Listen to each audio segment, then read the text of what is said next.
क्या आप जानते हैं, एक ऐसा व्रत जो साल भर की सबसे बड़ी चतुर्थी मानी जाती है और जिसमें भगवान गणेश और चौथ माई की पूजा से संतान की लंबी उम्र और सुख समृद्धि का आशीर्वाद मिलता है। इस व्रत का नाम है सकट चौथ।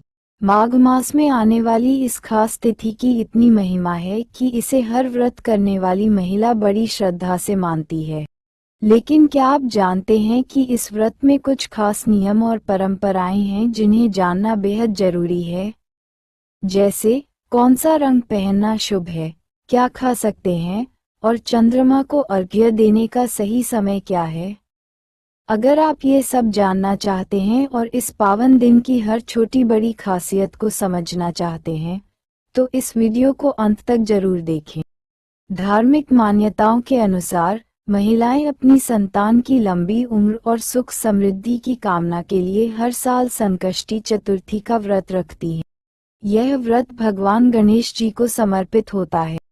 वैसे तो हर महीने चतुर्थी तिथि आती है, लेकिन माघ मास के कृष्ण पक्ष की चतुर्थी का विशेष महत्व है। दिन को सकट चौथ, तिलकुटा चौथ, तिल चौथ या माघी चौथ के नाम से जाना जाता है। ये दिन साल भर की सबसे बड़ी चौथों में से एक मानी जाती है।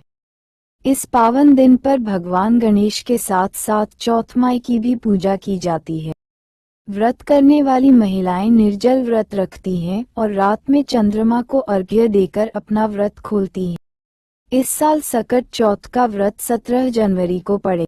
चतुर्थी तिथि की शुरुआत 17 जनवरी शुक्रवार को सुबह 4:07 होगी और इसका समापन 18 जनवरी शनिवार को सुबह 5:30 बजे।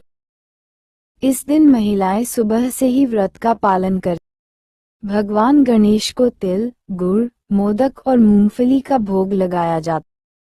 शाम के समय भगवान गणेश जी की विशेष पूजा की जाती। सकट चौथ के दिन सूर्योदय सुबह 7:14 और सूर्यास्त शाम 5:59 पूजा का शुभ मुहूर्त सुबह 5:54 से 7:15 तक रहेगा, जबकि शाम का शुभ मुहूर्त 5:48 से 7:09 तक रहेगा। इसके अलावा अभिजीत मुहूर्त दोपहर 12:15 से 12:58 तक रहेगा, जिसमें की गई पूजा शीघ्र फलदायी मानी जाती।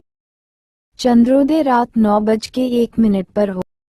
इस समय चंद्र देवता को अर्घ्य देकर व्रत का पारण किया जाता है। यदि आसमान में चंद्रमा न दिखे तो चंद्रमा की आकृति बनाकर या भगवान शिव के मस्तक पर विराजमान अर्धचंद्र को अर्घ्य देकर व्रत समाप्त किया जा सकता है। सकट चौथ का व्रत निर्जल और निराहार रखा जाता है। अगर कोई व्यक्ति पूरी तरह निर्जल नहीं रह सकता, तो वह फल, चाय या जूस ग्रहण कर सकता है। व्रत रखने वालों को तामसिक भोजन जैसे मांस मदिरा का सेवन नहीं करना चाहिए। इस दिन नमक का सेवन करने से बचना चाहिए। पूजा के दौरान पीले या लाल वस्त्र पहनने चाहिए।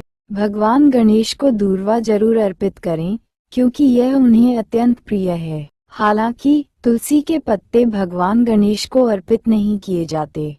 व्रत के समापन के बाद भगवान गणेश को अर्पित किए गए भोग, जैसे शकरकंद, गुड़ और तिल, प्रसाद के रूप में ग्रहण करना चाहिए। इस दिन दान पुण्य का भी विशेष महत्व है। सकट चौथ के व्रत का पालन श्रद्धा और नियम पूर्वक करने से भगवान गणेश की कृपा प्राप्त होती है। यह व्रत संतान की उन्नति, सुख शांति और परिवार के कल्याण के लिए अत्यंत फलदायी माना जाता है। संकष्टी चतुर्थी की कथा सुनने और भगवान गणेश के मंत्रों का जाप करने से यह व्रत पूर्ण होता है। धार्मिक महत्व से भरी इस सकट चौथ पर भगवान गणेश जी सब पर अपनी कृपा बनाए रखें।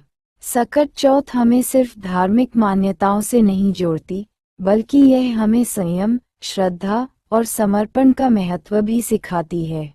हर व्रत और पूजा हमें एक बात याद दिलाती है, जीवन में मेहनत, विश्वास और सकारात्मक सोच से बड़ी मुश्किलें हल की जा सकती हैं। अगर आपने इस वीडियो से कुछ नया सीखा या इसे देखकर आपको अच्छा लगा, तो इसे लाइक करना न भूलें। आपके एक शेयर से यह जानकारी और प्रेरणा दूसरे लोगों तक भी पहुंच सकती है।